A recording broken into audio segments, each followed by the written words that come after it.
Good morning, everyone. This is Matthew with MK's Traders, and today we're going to be looking at some basic market information and the essentials of what you'll be looking at if you look on Robinhood and you're looking at a certain stock, which is extremely helpful when you're deciding which stocks to buy and sell. And I would not suggest you going into a stock unless you had some fundamental contrarian knowledge behind the stock, unless you understand at least most of what these things say, or understand the chart and technical analysis.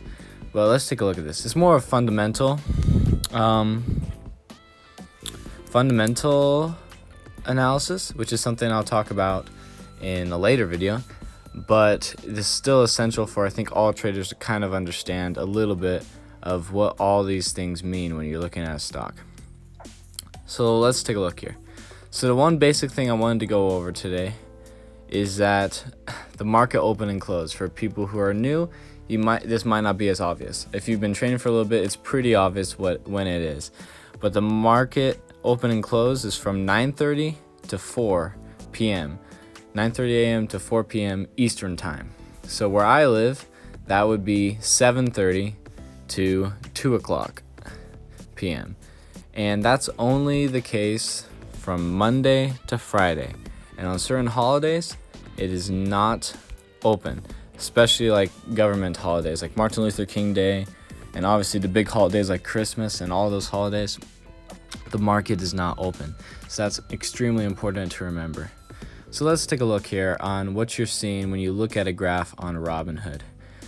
So obviously you can see there's a normal downtrend, not necessarily normal, but with Bank of America, it's in a downtrend right now.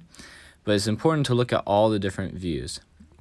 So on every chart, it'll give you a 1 day, 1 week, 1 month, 3 month, 1 year, and 5 year. And it'll just show how the trend's been going for that period of time. So if you look right here, it looks like it's been doing really bad. Also, if you look at the week, it just looks like it's been dropping, which it has. But if you zoom out a little bit more to a 3 month, or the 1 year, or the 5 year, you kind of get a feel that actually it's in an uptrend. It's just going on some normal consolidation right now. And I'll explain what consolidation kind of means later too. And then, as I showed in my first video, if you look at the little candlestick, it'll show you the candlestick chart, which has the volume on the bottom. And we'll definitely jump into what volume means and how to read a candlestick later. But for those of you who don't know what's going on, just know that this is a more comprehensive way of looking at the chart. And honestly, on Robinhood, it doesn't have a great candlestick chart. It's really kind of trashy. It doesn't tell you very much. But if you use other apps or other websites like I do, like TradingView and Yahoo Finance, you'll find that you can get all the information you need for some technical analysis that Robinhood does not provide. But that's the basics of the graph. Underneath that, you'll see your position. See, for this, it shows how many shares of the company you own. I only own 1 share of this. Your equity, so how much that's worth right now. Right now, my equity is $33.46 because the stock has dropped a little bit. The average cost is how much what would be average of all the stocks you've bought shares you bought. So since I only bought 1 share, this is equal to the price I paid when I first bought the stock. So when I first bought it, it was at a $34.61, which was back up here, I think. That's when I bought it. And then obviously took a downturn. But over the long period of time, it's going to jump back up. So I'm not too concerned. I'm not planning on selling this anytime soon. And then you can see today's return. So today, you can see that I've lost 66 cents. Now obviously today is Sunday, so this is referring to last Friday. And the total return is out of all the days since I've bought the stock, how much money have I gained or lost? And I've lost $1.15 on this trade. But I'm not too concerned because I know it'll go up because the Bank of America is not going anywhere. And also it'll show you portfolio diversity. And it shows that out of all the stocks I own, 28.21% of that is in the Bank of America. Then you can look at the stats. Now this is where it gets a little bit more important to understand what's going on. The position is great. Actually, I look at the position a lot more with technical analysis because I just want to know exactly how much money I'm making, and that tells you exactly right there. Your total return is how much money you've made off this trade or whatever trade you've done. But the stats give you a really good fundamental analysis of what the stock is doing. So the open just refers to the open of the day. So on this day, it opened at 34.12. That's right where it opened. You can see it right there. I can't quite go over there, but 34.12. Then it shows the high of the day. So the high of the day got up to 34.14. Or this says 34.19, but 34.14. The graph isn't always, well, they don't always correlate perfectly. And then the low of the day was a 33.27. So that was probably around here. Yep, 33.27. The 52-week high is, if we're looking at the 3 months, the highest it's ever been in 3 months, which is a big, everyone uses 52 weeks in the stock market, but it was 35.72, and the low was 26.21. You can see the low is way back here. So we've been in a major uptrend since then. And then it shows the volume. So the volume is how many people, I have to explain the basics of volume, is how many people are buying and selling a share at a certain time. So the volume right now is 47.79 million shares are being bought and sold. Obviously this was back on Friday, but that's how many are being bought and sold. The average volume is on every trade, how much is the average one. So that was the latest one. The average volume is 51.9 million shares are being traded back and forth of this. And then there's the market cap, or market capitalization, I think that's what it stands for, is 296.36 billion, and that's the total net worth of this company. Of all the shares that are available and the prices they're at, that is how much it is worth. And then there's the PE ratio, which is price to earnings ratio, and that tells you that, so it's the price, how much it's actually worth right now, divided by the earnings, which is how much it should be worth essentially. And you get this ratio. And a lot of people think that the lower the number is, the better it is to buy, but that's not necessarily how it works. It's kind of really complicated. And to be honest, since I'm pretty new, I don't understand it too well, so I'm not going to jump too much into it, but just know that's price per earnings ratio. And then there's the dividend yield. And the dividend yield is 2.15%. So that means if you own this stock for a certain period of time, if you own it for long enough, I think it's every quarter of the year, they'll pay a dividend. So if I own $33.46 of this company, then my dividend would be 2%. About 2% of that will be given to me for free. Even if the stock is dropping, that is how much they will pay me just for owning the stock. So when you're looking for a big stock, if you're holding it for a long time, you want to look for stocks that have a dividend yield. More especially a higher one, unlike this one, because then you can get free money essentially just for owning a stock. So below that, you can look at the news and see news specifically for the stock you're looking at. You can see that underneath all these, this is specifically showing that these are all affecting the Bank of America, BAC. And then there's the analyst ratings. So you can see that 57.7% suggest that you buy, 34.6% suggests that you hold, and 7.7% suggests that you sell.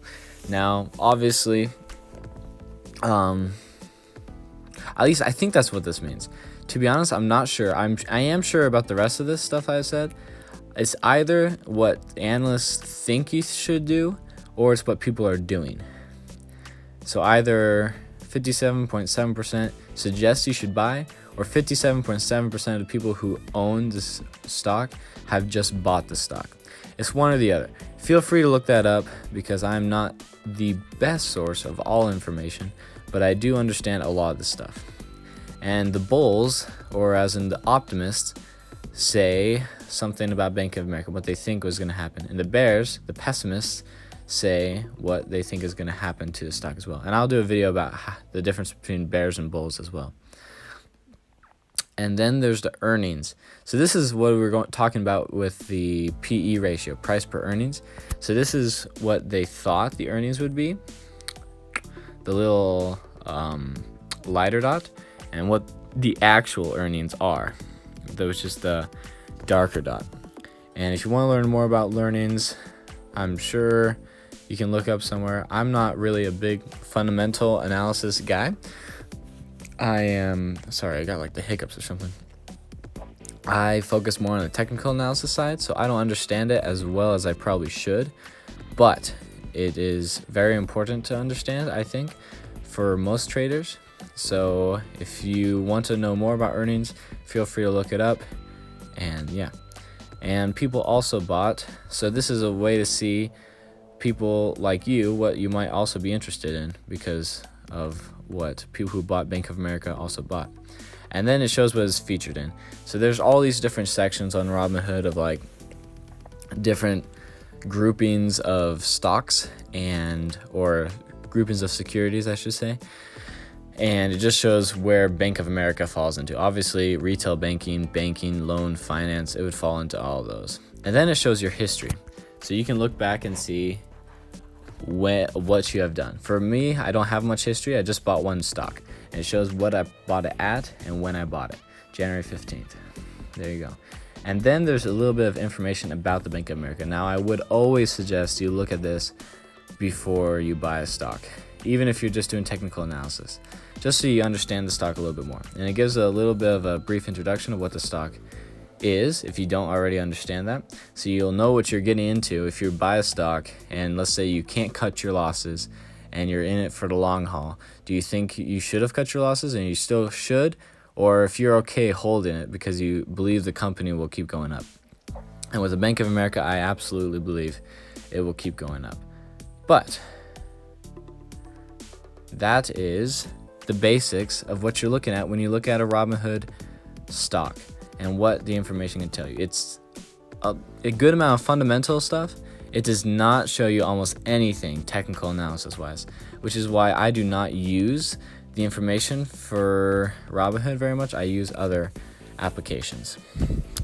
But there were two more things I wanted to talk about real quick with Robinhood, and that is day trades and instant deposit. So with Robinhood, you can only do 3 day trades in a week, in 5 days, I should say. But that's a week because the market's only open for 5 days a week. So what that means is a day trade is when you buy a stock within a day and within that same day you sell it. It's kind of self-explanatory. But if you do more than 3 day trades, Robinhood can classify you as a day trader. And if you're classified as a day trader, you have to be investing at least $25,000 to be allowed to keep day trading. So to protect you from that, Robinhood has a system where it'll detect how many day trades you've done. And if you do more than 3, it won't allow you to do any more day trading for that week, which is nice because I think most of us aren't about to invest $25,000. So it's nice that they protect you that way. But just so you know, if you're trying to plan out your day trades, just know you only have 3 in a week. So plan them well. And there have been some times I've wasted some of my day trades because day trades are one of the most strategic things you can do. And it's been frustrating. But just know you only get 3 a week. And then there's the instant deposit. So you may notice when you first deposit your funds that even before the money gets to your Robinhood account, you already have money you can use. And that's because of instant deposit. So Robinhood gives you up to, I think, $1,000 of instant deposit. So without even having the money transferred over, Robinhood will give you free money to start investing until your money comes into your Robinhood account. So that's really nice. But you only get up to $1,000. So if you're someone who's about to invest $100,000, just know you can start investing with $1,000 of that, but you won't be able to invest with all your money. Anyway, I hope you guys enjoyed this video. I hope it helped a little bit. I'm sorry that I don't understand earnings as well as I probably should. And I hope you guys have a great Sunday and the rest of your weekend. And if you liked it, please like and subscribe. Hope you have a great day.